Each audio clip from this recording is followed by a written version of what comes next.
thank you very much for that wonderful introduction. It's an honor to be here, and this is my passion indeed. As I've been a cardiologist now in practice for 9 years, and it's been a big journey, a long journey, being trained in Western medicine, and then kind of having a shifted mindset away from the pills and procedures approach of the typical Western medicine over towards prevention using diet and lifestyle related diseases to prevent and reverse disease.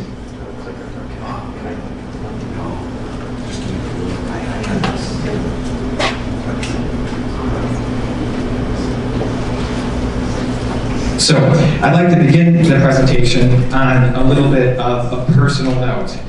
This was me about 4 years ago. Following the standard American diet, I was well on my way personally to the standard American diseases, heart disease, diabetes, hypertension, stroke, one of the many diet and drug-related cancers, and the standard American death. And so I knew personally I had to change something myself for my own health. But at the same time, I was getting frustrated clinically. Again, taking the pill and procedure approach like I was trained at a major university. I thought I was getting all the perfect best training for treating cardiovascular disease.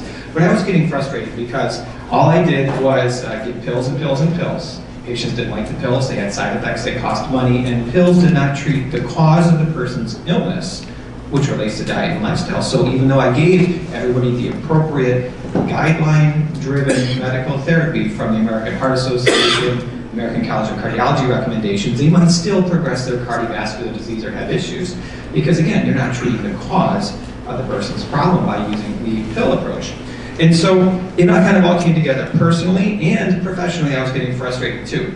So I made so many different mistakes, like a lot of Americans do when they try to recapture their health. I want to share with you briefly my journey, and then we'll get into the main topic, which is prevention and reversal of heart disease. And the great news is this overlaps quite a bit with diabetes, hypertension, autoimmune diseases, and so many other disorders as well.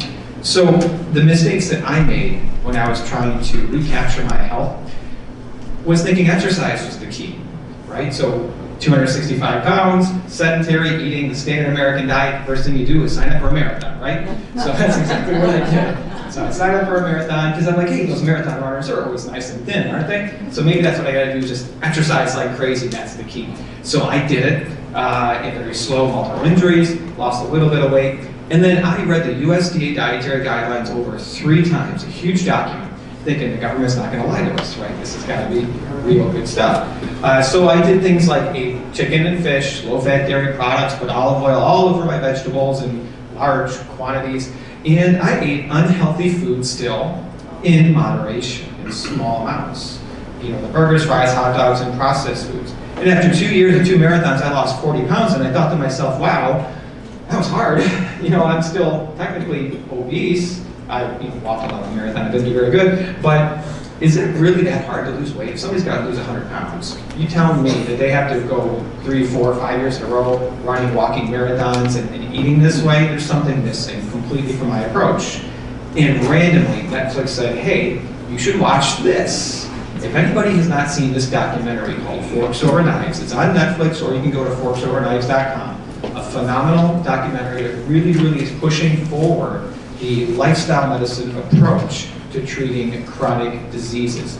It's phenomenal. So they say things like, you shouldn't use olive oil on your food or any type of oil. It's the most calorie-dense food in the entire human diet, highly processed, with very minimal nutrient value. I said, what? I thought olive oil was healthy. They say things like, you shouldn't be drinking milk, even low-fat dairy products. Milk has 90 calories per cup, 4.5 teaspoons of sugar in every cup. Milk is baby growth food. If you don't want to grow, don't drink it. It's that simple. And I was like, what? I was buying 5 gallons of skim milk a week for me and my family. I have a lot of kids. But it blew my mind away. And then they say you should be having beans instead of meat as much as possible. Beans and lentils, high protein source, no cholesterol, no saturated fat. And come to think of it, we say beans, good for your heart, right? Well, why don't people understand how profound that truly is? It truly is a profound statement. It really is impactful. And so I changed my diet, and within 6 months, without changing my exercise, I lost 60 pounds, reached my ideal body weight, saw my cholesterol levels plummet, and started the passion for helping my patients see the light as to how important diet and lifestyle truly is for not only prevention of cardiovascular disease, but for the treatment and even potential reversal. So what I'd like to go through with you today is 4 things. One is just a really brief overview of the current state of our, quote, healthcare system, because it's not truly healthcare, it's more medical care or sick care that we deliver in our current system. Then a little quick crash course on nutrition to simplify things for you so that everybody's on the same page in regards to how we think about food as it relates to disease. We're going to go through prevention and reversal of heart disease briefly. I'm a cardiologist, and yes, certainly it's great for diabetes, hypertension, stroke, autoimmune disorders, and such, but we're going to focus on the heart disease aspects of it here. And then what you can do personally in regards to not only your own health, but to help spread this message, because it's such an important message to spread as we are currently in a crisis.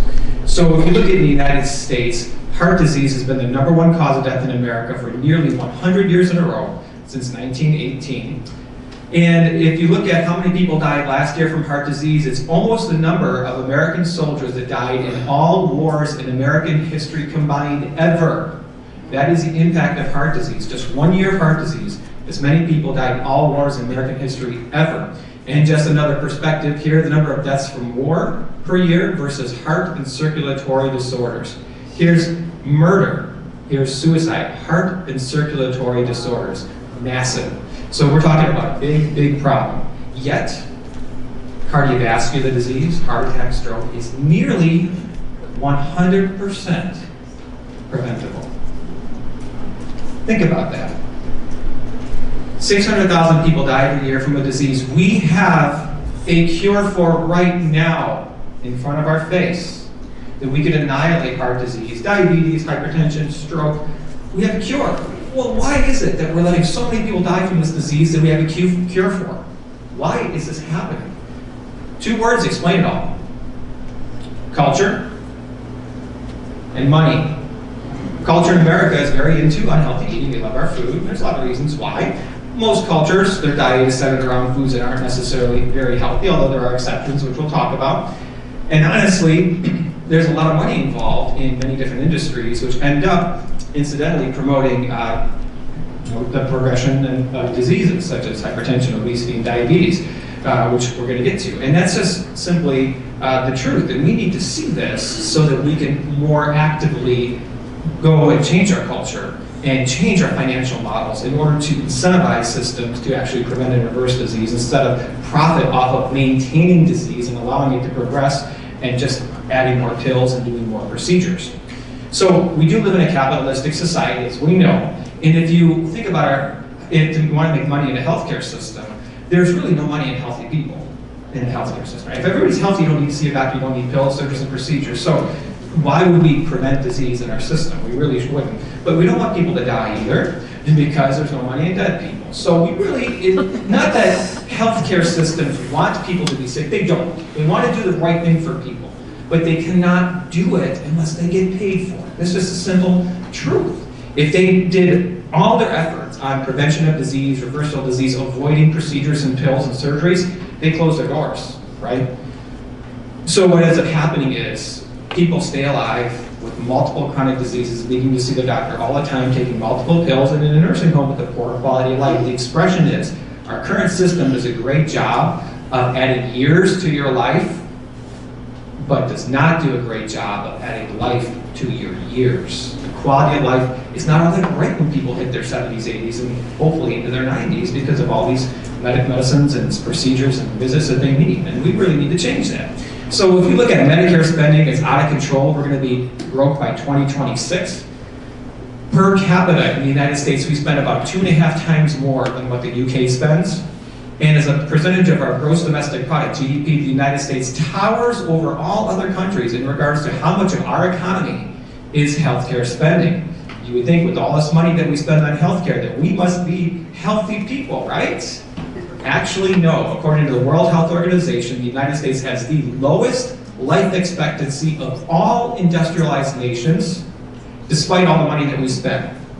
And why is that? Again, it's our unhealthy diet and lifestyle in America, And our healthcare system, which does not focus on treating the cause of illnesses, it focuses on pills and procedures because that's the way they're reimbursed, is for pills and procedures.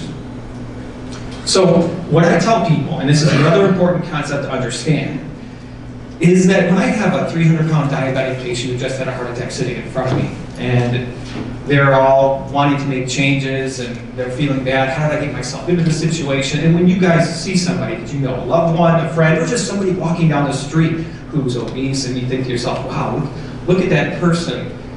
How did they let themselves get that way? That's not really what we need to be thinking. What I tell people is, it's not the fault of the individual person if they develop a chronic disease or obesity. I think back to myself, was it my fault I was 265 pounds? Was it my parents' fault that they were 300 pounds? Or was it my sister's fault she was 450 pounds in high school?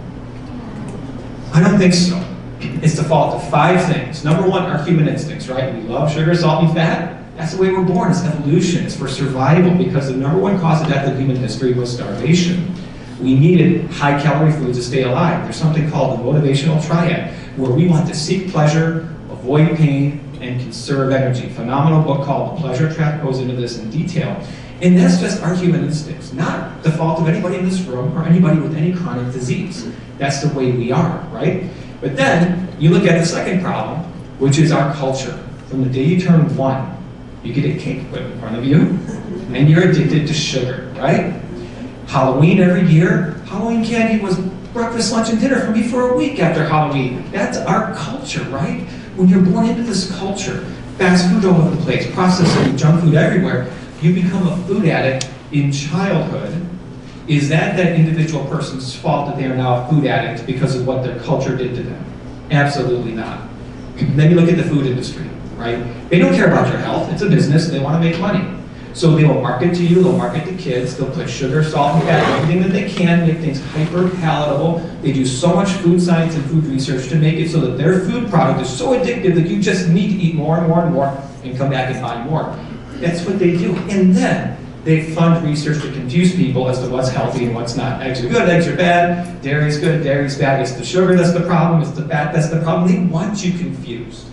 Because the more you stay confused, you just throw your arms up into the air and you say, I'm going to eat what tastes good, what my culture tells me to, because I don't know if it's healthy or not. This is the same thing the tobacco industry did a long time ago, which we're going to use that comparison a little bit later. But the food industry issues being all over the place, not the fault of the individual person. And government policies subsidize corn and soy for livestock so that your animal products are cheap. But where are the subsidies for apples? An apple a day keeps the doctor away. No subsidies. Beans, good for your heart. No subsidies except for the soybeans that get fed to the animals for the most part, right?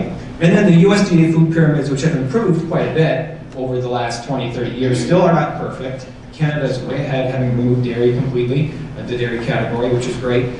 But there's a lot of money influence in politics, not just from big pharma, but from big animal agriculture industries, trying to keep their food product on the little my plate, which affects a lot of different things.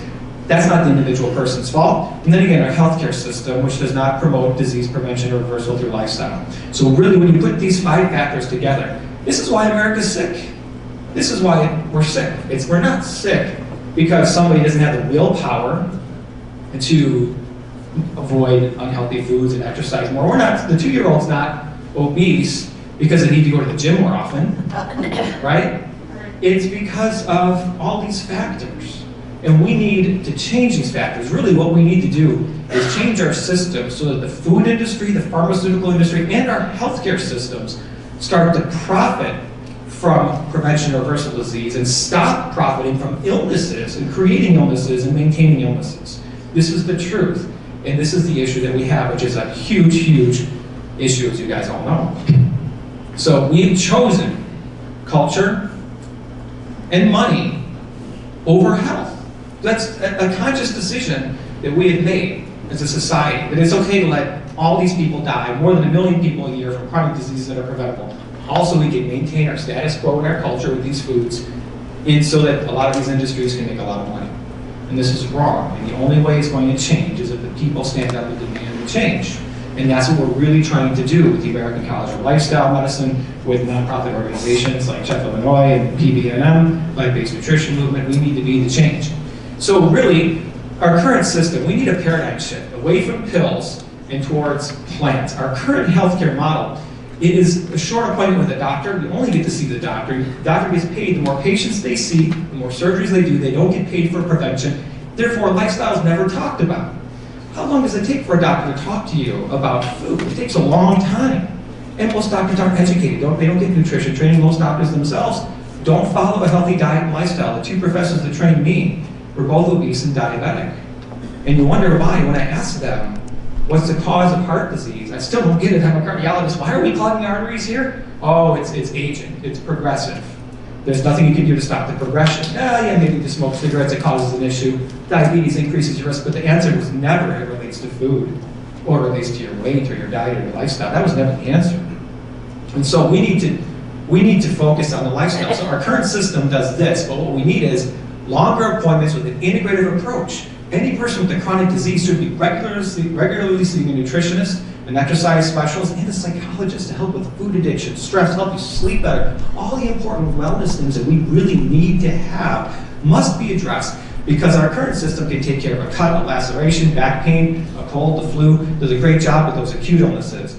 But chronic diseases, our current model is not set up to treat chronic diseases. It's set up to treat acute diseases. So we need to get not paid for productivity. We need to get paid for prevention, and lifestyle needs to be the main focus. And we would love to change the system in this way. It's a lot of challenges.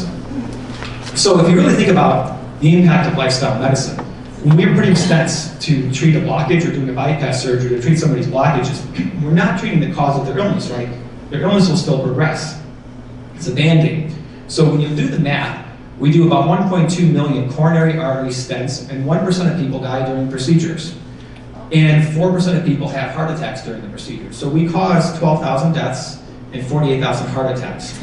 We do about 500,000 bypass surgeries every year. 3% of people die during bypass surgery. 3% of people after bypass surgery have a stroke. We cause 15,000 deaths and 15,000 strokes as a complication of our procedures. Using a lifestyle medicine approach, no deaths, no heart attacks, no strokes. Sounds much better to me.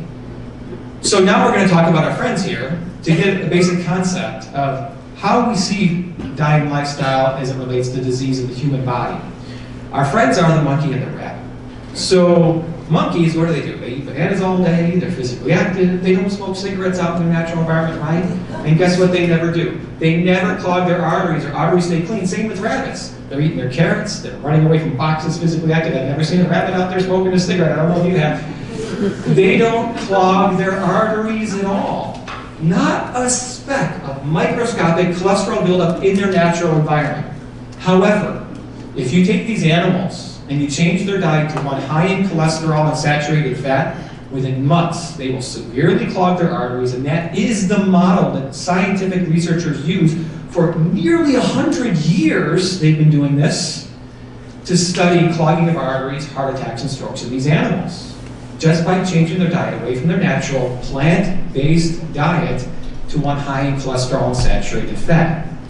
But it gets better, because if you take these animals that you just clogged up and you put them back into nature, back onto their plant-based diet, guess what happens? The clogging starts to reverse itself. One of the best kept secrets in all of medicine is that if you give your body the right conditions, it will heal itself. It will. Think about it. You cut your hand with a knife and you do absolutely nothing. Your body will stop the bleeding, form a scab, and then scar over within a month or two. It's all healed up, right? However, if you cut your hand with a knife 3 times a day, say breakfast, lunch, and dinner, you're never going to heal. And eventually, over decades of doing that, your hand's going to fall off. I mean, you can't keep tolerating that, right? Well, the arteries on the inside, whether it's coronary arteries of the heart or the brain, they're no different than the skin on the outside. They will heal themselves if you just stop injuring them, but we continuously injure them by eating inflammatory foods, refined processed foods, animal-based foods, and things like smoking cigarettes, even secondhand smoke exposure, and other things. So we just need to stop injuring them, and the arteries will get better. We can reverse disease. So it's so important to understand these concepts, because atherosclerosis, which is the term for clogging of arteries with cholesterol plaque, athero actually means porridge. And sclerosis means scarring, because they used to think that the plaque looked like porridge. To me, it looks like cheese, because cheese is the #1 source of saturated fat in the American diet, and America's got a big cheese addiction. I'm still convinced cheese is the reason I have a job.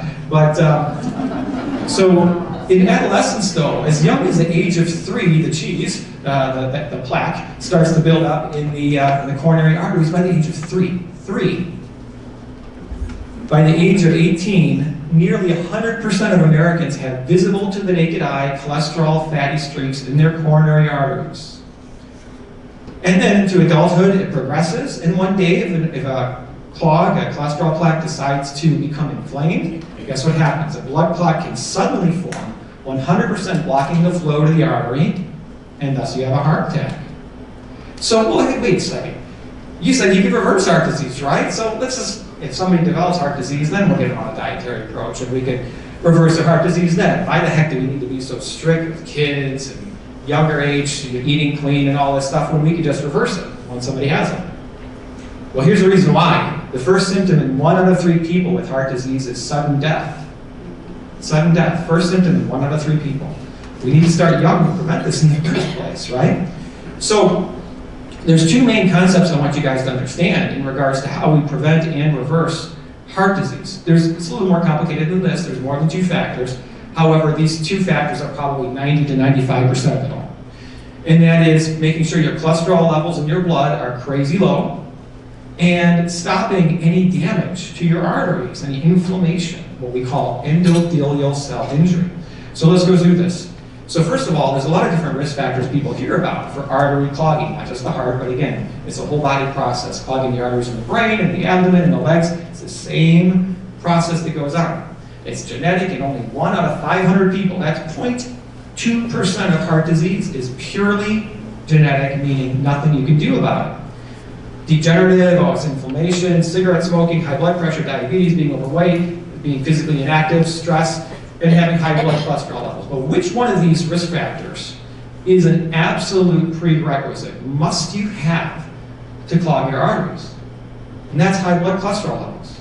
If your cholesterol levels are crazy, crazy low, you could be a smoking, obese, diabetic couch potato, and you're not going to clog your arteries. I'm not saying you should do that, but if your blood cholesterol levels are crazy, crazy low, you're not going to clog your arteries.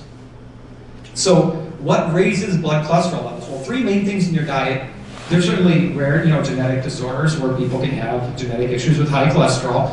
But all that aside, for the 99.9% of people who have high cholesterol, it's mostly diet and lifestyle related, right? So dietary cholesterol will raise your blood cholesterol levels. Saturated fats in your diet will raise your blood cholesterol levels. And trans fats in your diets will raise cholesterol levels. So which dietary pattern can somebody eat that would completely eliminate dietary cholesterol, essentially completely eliminate saturated fats, and essentially completely eliminate trans fats? There's only one. It's not a Mediterranean diet which still has cholesterol and saturated fat. It's not a DASH diet. It's not a paleo diet or a Whole30 diet or a keto diet. It is a whole food, plant-based diet. Unprocessed food, plant-based, which we're going to talk about. This is what's the only diet ever been shown in any research study in animals and in humans to not only prevent but reverse heart disease. The only diet that can reverse heart disease is a whole food, plant-based diet.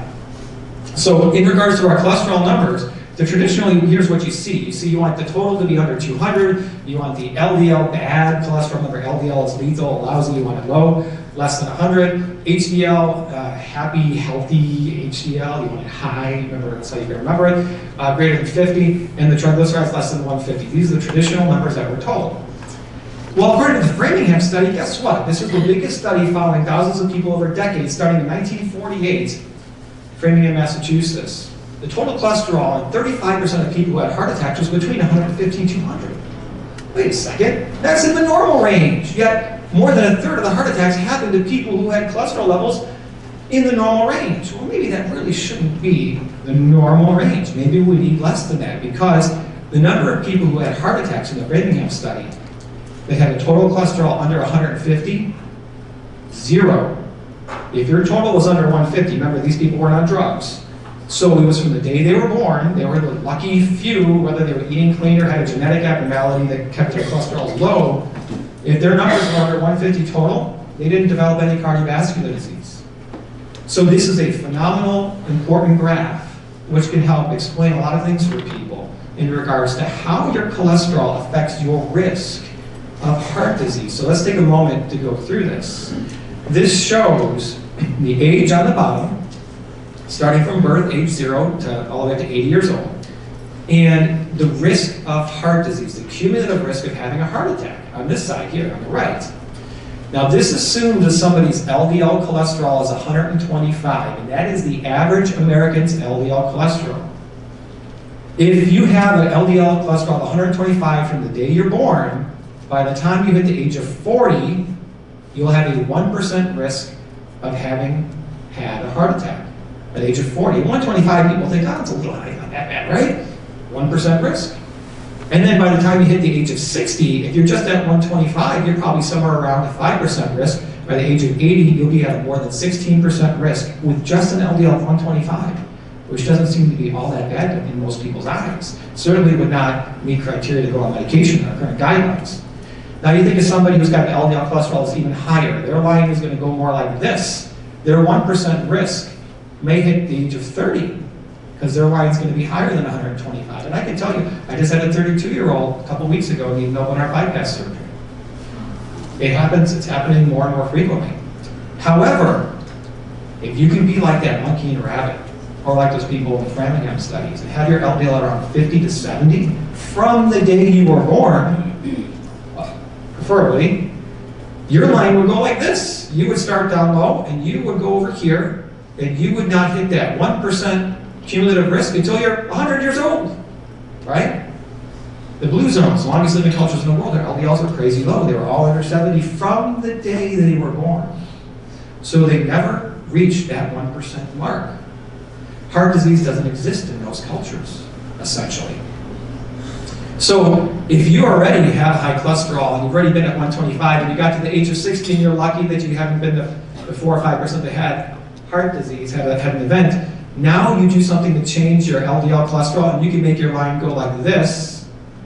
If you start going on the keto diet, it'll go like this. Or if your LDL goes up, it'll go like this. So you can affect where you're at no matter where you are in your life in regards to where your risk of heart disease is. But this graph illustrates the importance of lowering your LDL cholesterol as much as you can from as early of a possible age as you can. So it's super important for kids as well. So data really shows that optimal levels of LDL should be between 50 and 70. Now, didn't we say less than 100? That's what the typical numbers were, less than 100, right? Why does everybody say that? Well, really, we should be between 50 and 70 if we want to assure that no cardiovascular disease develops in anybody. So, we know that neonates, babies, are between 30 and 70. We know that wild primates are between 40 and 80 or so. And if you look at research studies in what we call primary prevention, trying to prevent the first heart attack or stroke, each dot represents thousands of people in a major clinical trial. And if you plot a graph between where their LDL cholesterol is and the risk of a heart attack, and you kind of line them all up, where does the risk of heart attack hit 0? An LDL of 55. This is what we call primary prevention, preventing the first heart attack, stroke, the first clot. An LDL of 55. Now, what about if somebody already has heart disease, cardiovascular disease, and had a stroke, extended bypass? These are all clinical trials with thousands of people, and shows, again, their LDL cholesterol and their risk of heart disease. If you've already had an event, you got to get it even lower. Zero event rate goes down to an LDL of around 30. Crazy low, way lower than what most people think, right? So we need to be very, very aggressive with these LDLs. But wait a second. Here's a statement from the National Institute of Health, the NIH. They say, despite the low risk of heart disease accompanying LDL less than 100, which is what they say is optimal, which it should be way less than that, right? Hopefully less than 70. The intensity of clinical intervention required to achieve such levels of less than 100 in everyone in the population would financially overload the healthcare system. Drug usage would rise enormously. Well, the NIH is assuming that the only way you can lower your LDL cholesterol It's pills.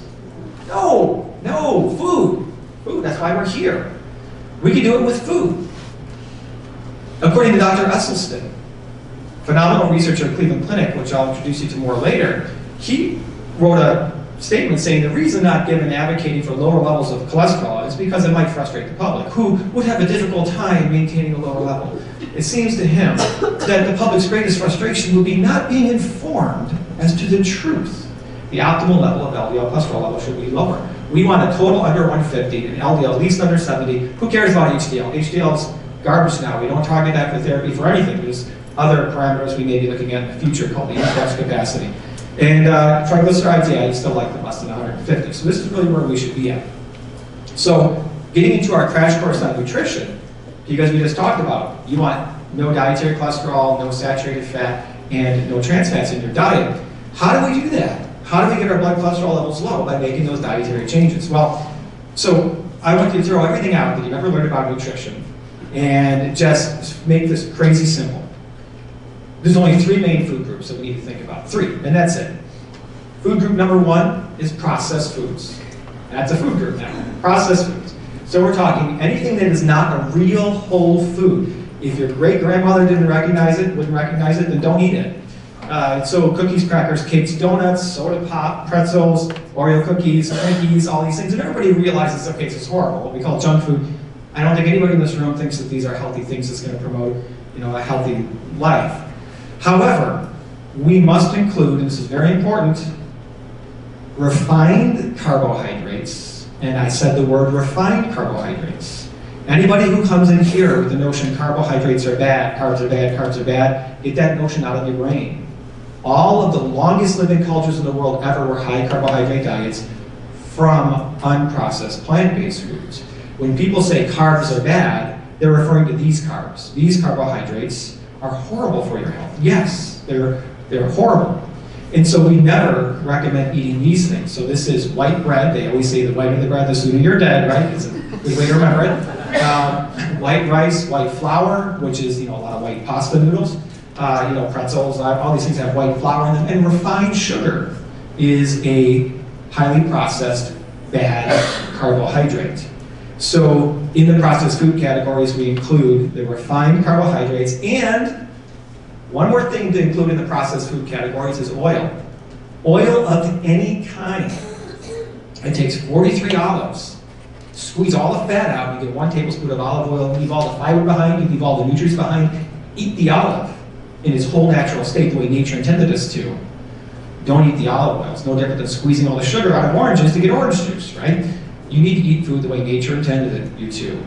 Oil's only been in the human diet for about 2,000 years. We have not evolved to be able to tolerate the concentrated calories of oil, void of micronutrients. Still 15% saturated fat in olive oil. Coconut oil is 80-something% saturated fat.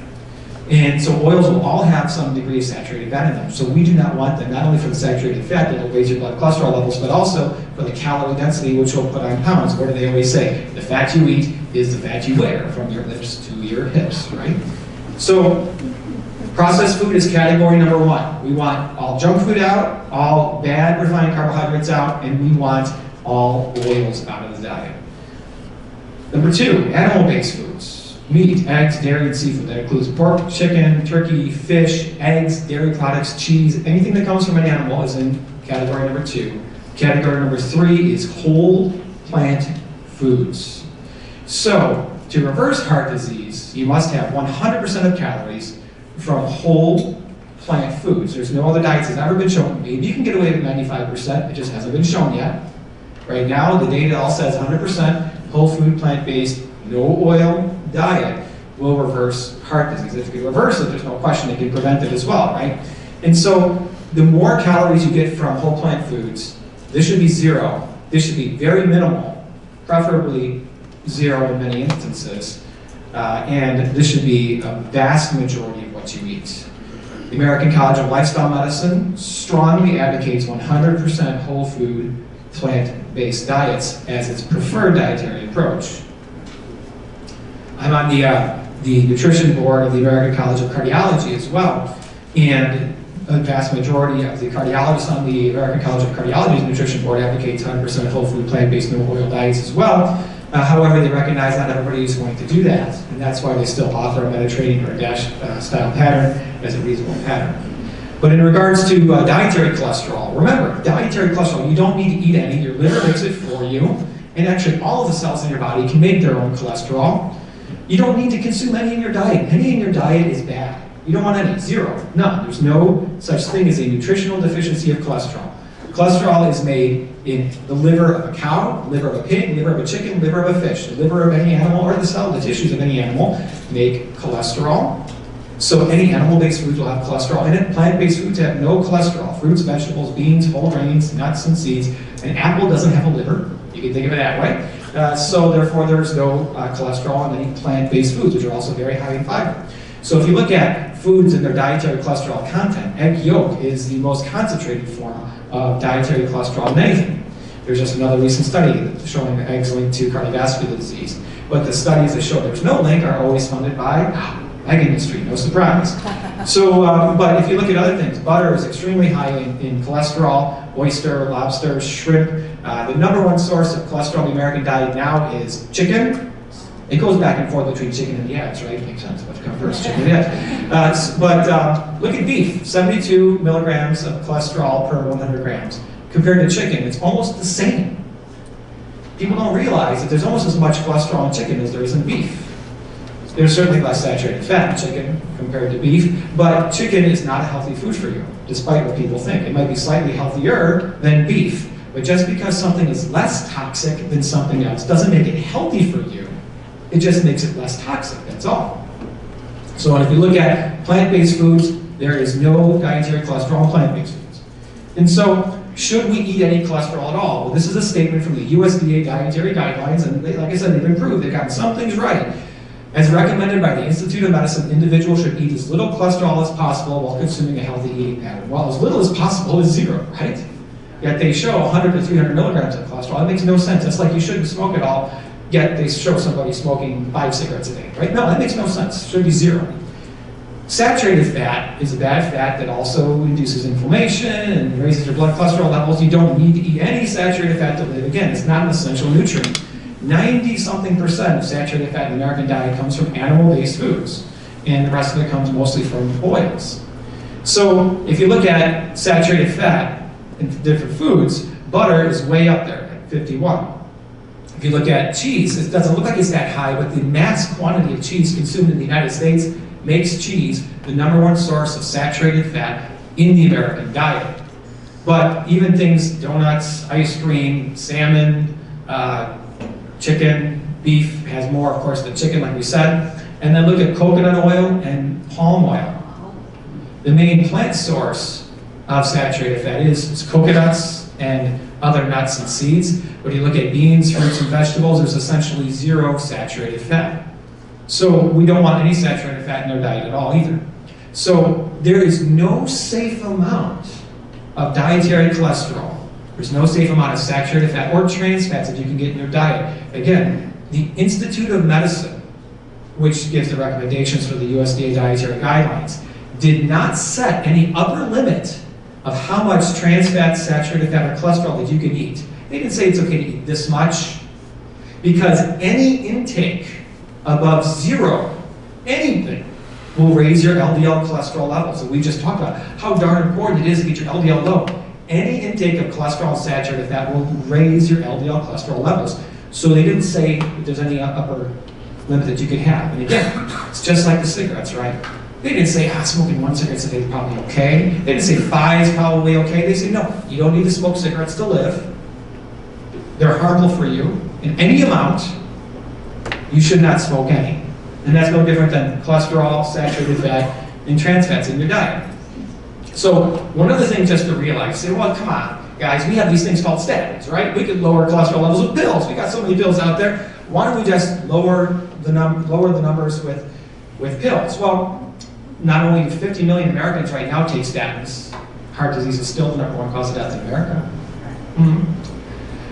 And if you look at the statistics in regards to how much relative risk reduction, this is a statistical term, or absolute risk reduction somebody gets from taking these drugs, it might be at most 20 to 30% lowering the risk.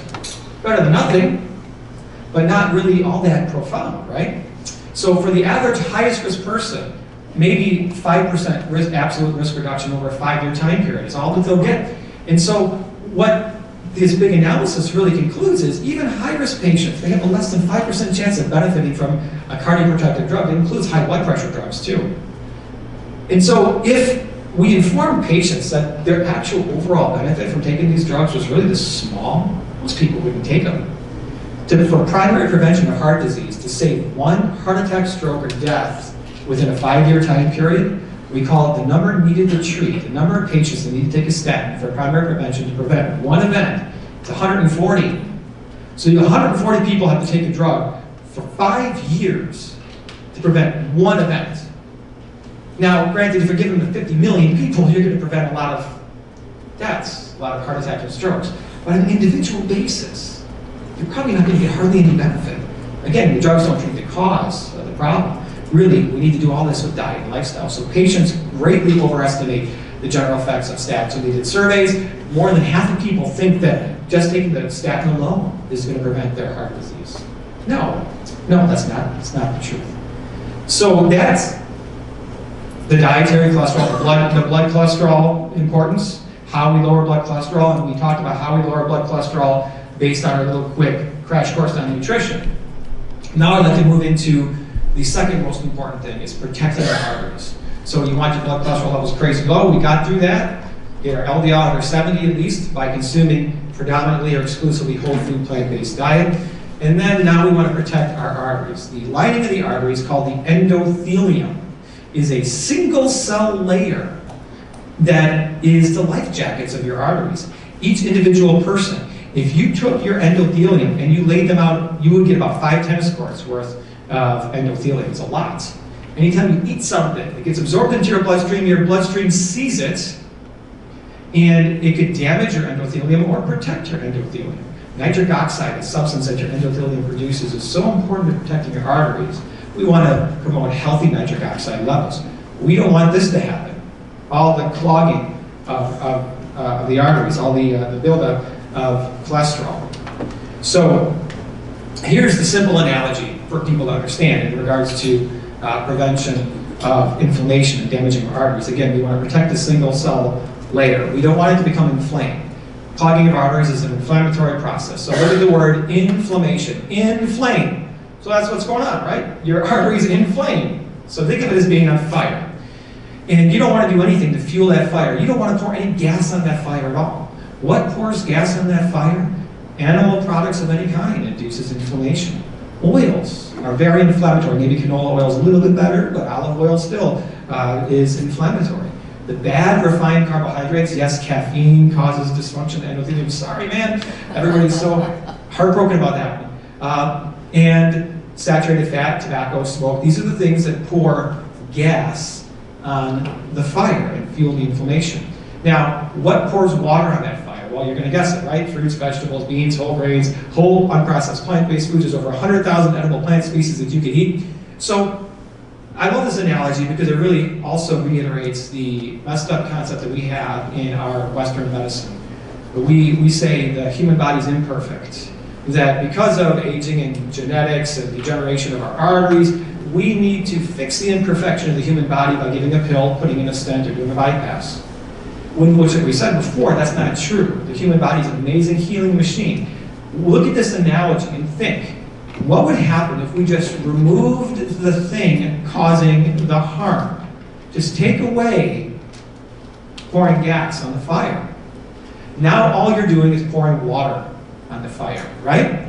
So what's going to happen if you only pour water on the fire? You're going to put out the flame, right? Again, the default state of the human body is to be healthy. It only clogs arteries, becomes unhealthy if we actively do something to damage the arteries, which is mostly diet and lifestyle, tobacco, smoke, other things like that. So we want to pour only water on that flame to put out the fire, to put out the inflammation.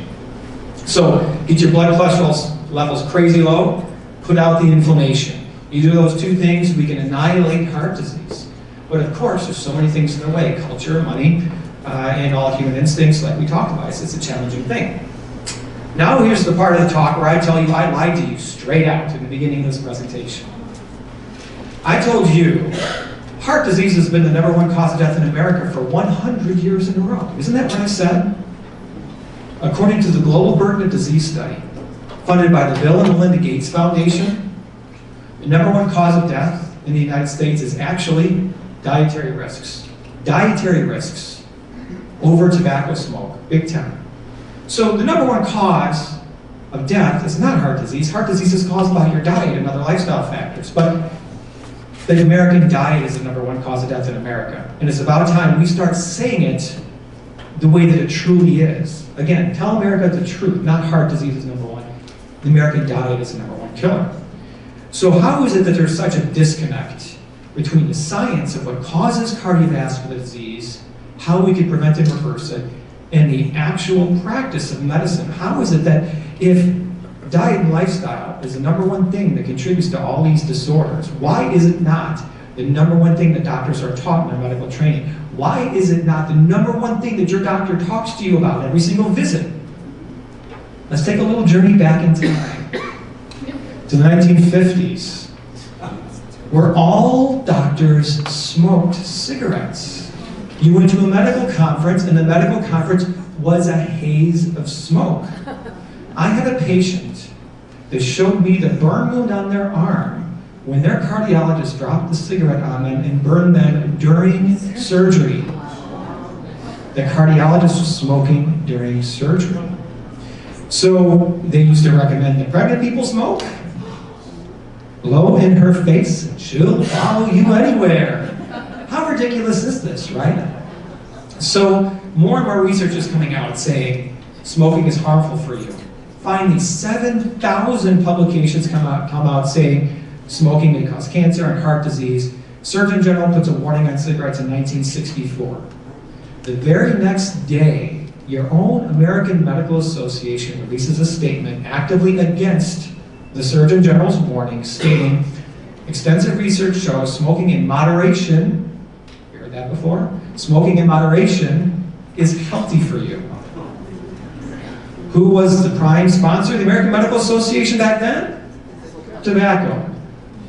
Fast forward to today, you look at the recommendations from the American Heart Association. Why do they have beef recipes on their website? Why do they have egg recipes on their website? There are 6 beef industry companies that sponsor the American Heart Association to the tunes of tens of millions of dollars every year. Not to mention Tyson Foods, Kraft Foods, the maker of Velveeta cheese, and every single drug company you could possibly think of. It's the same thing that's going on now in front of our face, but it relates to food instead of tobacco. Now you go to a medical conference, it's not a haze of smoke, but it was pizza all the time is what we were fed.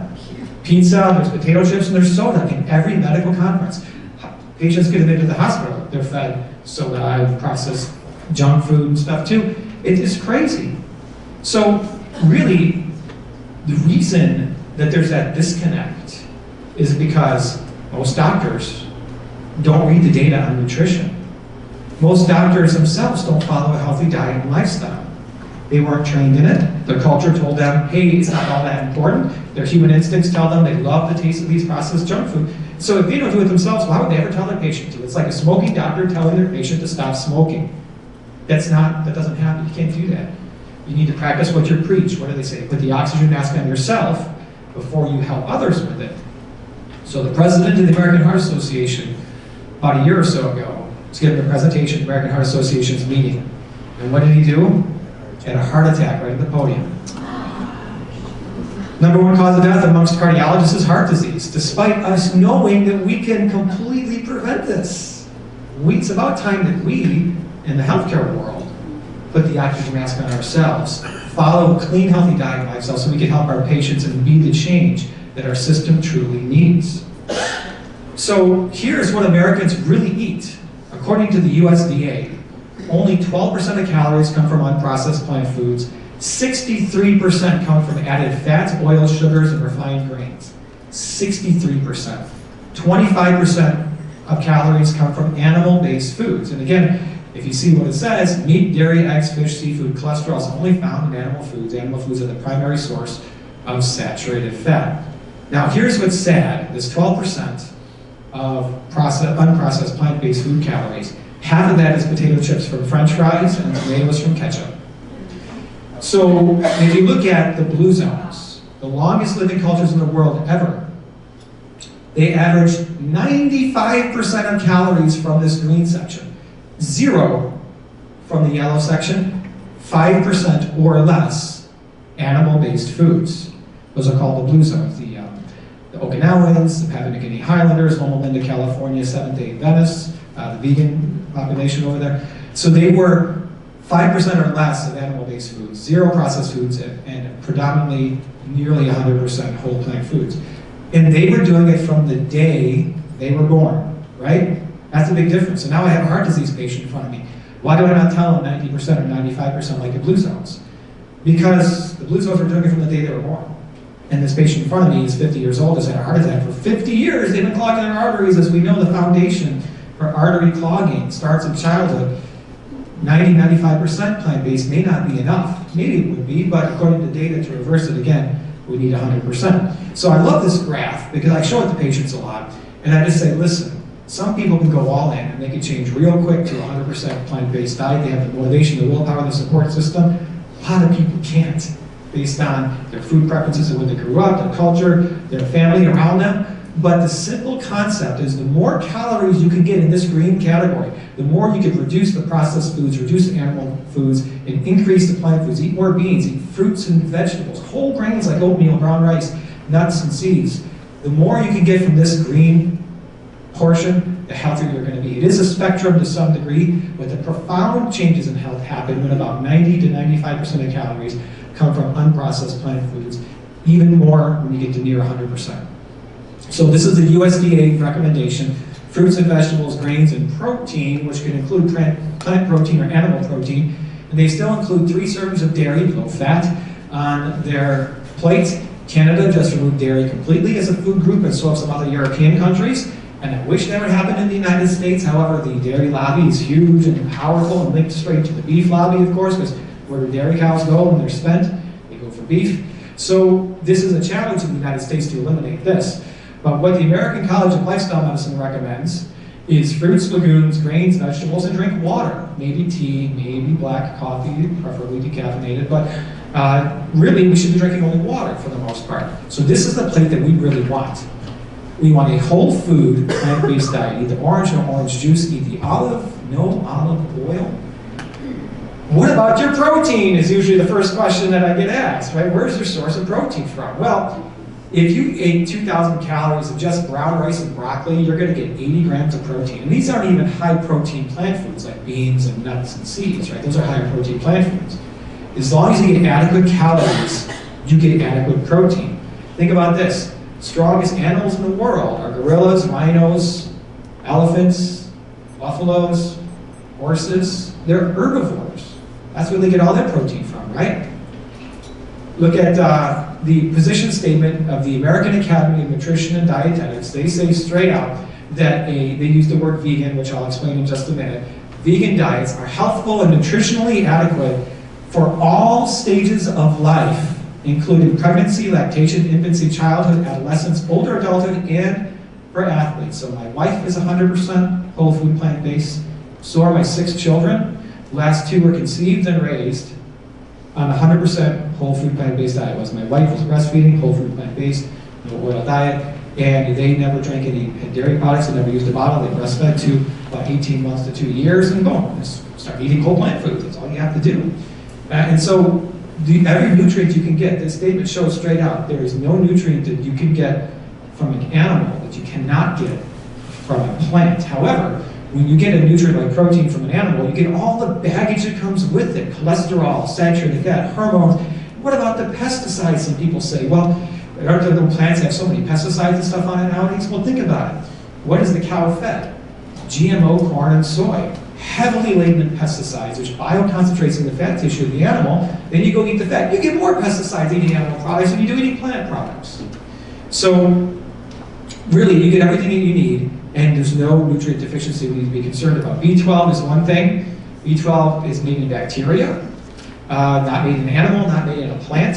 Long time ago, back in caveman days or whatever, you know, all the plants that you ate were dirty, had soil on them, you ate bacteria with it, we didn't wash them, so you got B12 that way. 1 cup of pond water has your full daily value of B12, and I'm not recommending everybody go out and drink pond water. So B12 used to be all over the place, but now our water supply is sterile, we wash our fruits and vegetables, we don't get B12 on a plant-based diet very well. Anybody over the age of 50, regardless of your dietary plan, is supposed to take a B12 supplement anyways. You have 3 to 5 years of stores of B12 in your liver, so you don't need to go on a plant-based diet for 2 weeks. Oh my gosh, I'm going to die of B12 deficiency. Don't worry about it. You got 3 to 5 years of stores in your liver. So if you've been on a plant-based diet that's 100% for a few months or so, okay, start taking a B12 supplement. That's the only supplement that you truly need to be concerned about. Look at these guys. This is a huge movement in the athletic world. Tom Brady was won 6 Super Bowl. 98% of calories come from whole plant foods in his diet. Aaron Rodgers, 95%. Kylie Irving, 100%. This guy's the world's strongest man in the world. Bench press 750 pounds and a yoke walk with 1,300 pounds on his back. He's from Germany, and what it says is plant eater, and his quote says, the strongest animals in the world, gorillas, rhinos, elephants, eat plants, and so do I. A lot of plant-based bodybuilders, Serena Venus Williams. This guy named Rich Roll is an ultra-endurance athlete. He did 5 Ironman triathlons in 5 days. That's crazy. One is 2.4 mile swim, 112 mile bike, and a full 26 mile run done in the same day. That'll kill people. He did 5 in 5 days. 100% plant-based. This guy's been 100% plant-based for more than 10 years. His name is Scott Jurek. He ran the Appalachian Trail, which is 2,200 miles up and down mountains in 46 days. That is more than 2 marathons a day, 46 days in a row up and down mountains. Where do you get his protein and his calories from? From plant-based foods. So a lot of athletes are doing this now. Arnold Schwarzenegger does. But it's so important to make the distinction between what's called a vegan diet. Some people say vegan diet's not healthy, vegan diet's not healthy, and yeah, a vegan diet cannot be healthy. I said we're advocating whole food, plant-based diet, or we could say whole food vegan diet if you want to. The term vegan means nothing from an animal product. And vegan means 100%, right? Whole food plant-based means, it could be 98% and still kind of call it whole food plant-based. You could be 95% and call it whole food plant-based. But if you're vegan, you're 100% plant-based, but it could be processed junk food. So vegan just means no animal product in your diet, but it could still include foods from that processed food category. So these are vegan junk foods. Oreo cookies, some Doritos, soda pop. This is called an Impossible Burger. It's got a lot of coconut oil in it, and it's made out of plants. And French fries could be, although I found out McDonald's French fries, I guess, aren't vegan, but they use some kind of an animal-based broth or something. But the Impossible Burger looks just like a real burger, tastes just like a real burger, but it's made from plants. But it's highly processed coconut oil and other products in it that you don't really want, right? And so this would be considered a vegan food, but not a whole food plant-based option. Now, if somebody's on a whole food plant-based diet, they're trying to keep all cholesterol on their diet, and once every 3 months they have an Impossible Burger or whatever, probably not gonna kill them if it's rare. But this certainly should not be the staple of somebody's diet on a whole food plant-based diet. So what's left to eat if we're eliminating all processed food and animal-based foods? Well, you can still have burgers and curries and pastas and lasagnas and waffles and pancakes. The foods that you can eat is phenomenal, as you're going to see a great demonstration coming up. There's so much food, you're never going to go hungry. You're going to be satiated, you're going to love it, the tastes are great, so many new herbs, spices, seasonings, things that you've never tried before. It's absolutely phenomenal. And it's going to promote good health. But our culture's really lost touch with how to do this. We really have, but we need to bring this back to our culture. How to cook food that tastes great, satiates you, makes you feel full, and promotes good health, weight loss, prevention, and reversal of diseases. So, Nathan Pritikin, one of the pioneers in lifestyle medicine, he was one of the people who first did this. He had severe heart disease in his 40s. There was no pill or procedure for him. He said all he wants to do is eliminate heart disease, and diabetes, and hypertension, obesity. When he died of leukemia, which he had before his heart disease diagnosis, he wanted his autopsy to be published. He had the near absence of atherosclerosis when he followed a whole food plant-based diet for 30 plus years. Dean Ornish published in 1990 a clinical trial showing the reversal of heart disease. And it was astounding that whole food plant-based diet, exercise, wellness literally reversed heart disease, published in Lancet and JAMA, the 2 most prestigious journals in the world, arguably, showing that you could actually reverse heart disease after 5 years. So it's a relatively long-term follow-up.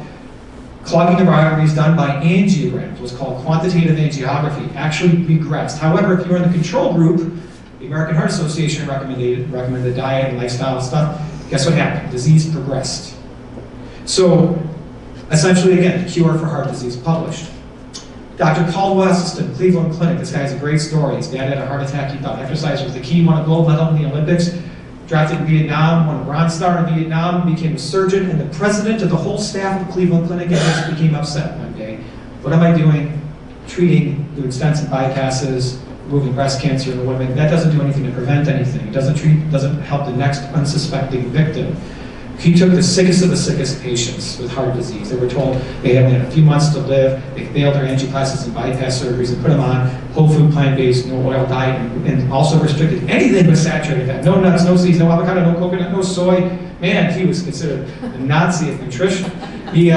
But his numbers were amazing. The event rate, 4-year follow-up, was 0.6% heart attack, stroke, or deaths from cardiovascular disease if you followed his plan, versus his control group. They had an event rate of 62%. Huge difference. There's a good YouTube video, Sanjay Gupta from CNN and Bill Clinton, because Bill Clinton follows whole food, plant-based, no oil diet. He's done it for 9 years after his bypass surgery failed now. He says it's the only reason he's still alive. He's the oldest male Clinton in 5 generations.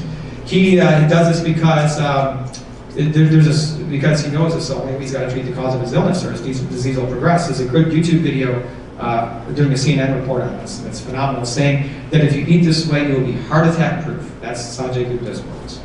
So you can reverse heart disease. This is a perfusion scan where the blood flow improved to near normal after only 3 weeks of changing a diet, and an angiogram of one case of severe disease that reversed itself in a 40-year-old surgeon at the Cleveland Clinic. This is a 40-year-old surgeon at the Cleveland Clinic. Dr. Kim Williams, president of the American College of Cardiology, has made some powerful statements. He said, a whole food plant-based diet is a cure for heart disease. If you're a cardiologist and you don't tell your patient about the cure for their disease, that's medical malpractice because you're withholding a cure from your patient and you can't do that. He's also said there's 2 types of cardiologists, plant-based cardiologists and those who have not yet read the research. That's why we have 21 cardiologists that are plant-based at Rush, including myself. So we're told to first do no harm. That's a Hippocratic oath in our medical training.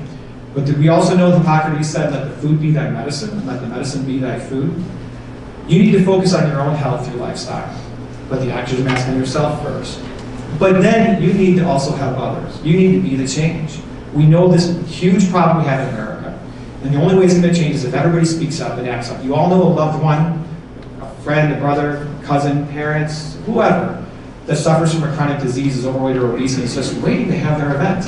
But you now, the one thing you now know is you have the power to save their life. Even if you are not a doctor or nurse or healthcare professional, you have the knowledge and the power of how impactful and how important the diet and lifestyle truly is. We need to move from pills to plants, from the pharmacy with a PH to the pharmacy with an F. Ha ha ha. And it's hard to 100% go on a whole food, plant-based, no oil diet. It's a challenge. And so the health benefits, there's no question about it. Everybody gets it. The medical community gets it. The science is there. However, it's still hard for people to do, right? So any extra motivation you can have to follow a plant-based diet can help quite a bit. No difference than if somebody smokes cigarettes. It's hard to stop smoking. However, any motivation you can give them, showing the patients videos of people's lungs that are all scarred up, or lung tumors, or people smoking through tracheostomies, these crazy things can scare people and be like, oh my gosh, I don't want to end up like that. Well, we can do the same thing for diet, actually. And so this statement is by Dr. Michael Greger, one of the founding fathers of the American College of Lifestyle Medicine. And his quote is that the most ethical diet just so happens to be the most environmentally sound diet, just so happens to be the healthiest. So what do we mean by this? Well, the most ethical diet, meaning, you ever looked at factory farms and saw the conditions that chickens and pigs and cows were put in? It's horrific. What do they say? If slaughterhouses had glass walls, everybody would be vegetarian, right? We inherently as humans are compassionate. We don't want to cause harm to other sentient beings. especially when it's unnecessary. When you know you don't need to consume them, animal products to live, and by paying for them, you inadvertently are paying for their being brought into existence to suffer their whole life and be slaughtered, all for something that's going to harm your own health. It makes no sense when you think about it. Everybody loves a dog. Nobody would ever want their dog to be harmed. They raise a dog, bring the dog into existence to be slaughtered and tortured. Yet pigs are more intelligent than dogs, right? So if ever you needed the motivation to ditch animal products and you wanted to see any of this stuff, there's a free video on YouTube called Dominion, which shows the standard conditions that animals are raised in, the standard way that they are slaughtered. And once you see it, you'll think to yourself, I don't want to eat this, which will help you be a healthier person, right? If it's not good enough for your eyes, then how would it be good enough for your stomach? Look how cute pigs are, come on.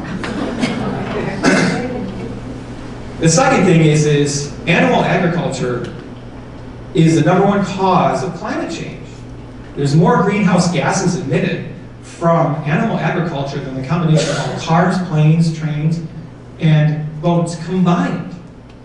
#1 cause of rainforest deforestation, species extinction, ocean dead zones, freshwater use is animal agriculture.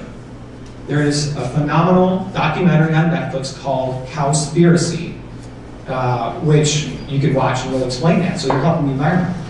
Here's a couple quotes to end the presentation by Einstein. Nothing will benefit human health and increase the chances for survival of life on Earth as much as the evolution of a vegetarian diet. Now back then, where vegan or whole food plant-based didn't exist, that's what he was meaning.